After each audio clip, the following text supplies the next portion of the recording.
So అది చాలా చాలా గ్రేట్ క్వశ్చన్. దాని గురించి నేను రేపు ఒక పెద్ద ఈవెంట్లో మాట్లాడదాం అనుకుంటున్నాను.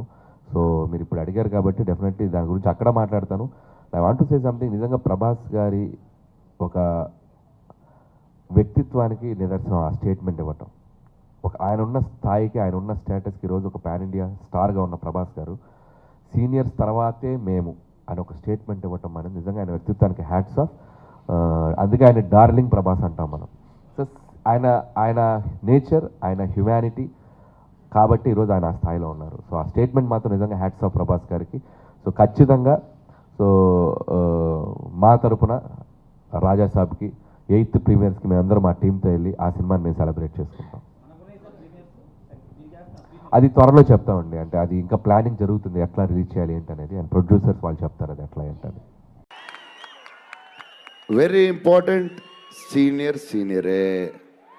సీనియర్ దగ్గర నుంచి నేర్చుకుందే మేము, సీనియర్స్ తర్వాతే మేము. 100%. సంక్రాంతి అన్ని బ్లాక్ బస్టర్ అవ్వాలి, మాది కూడా అయిపోతే హ్యాపీ.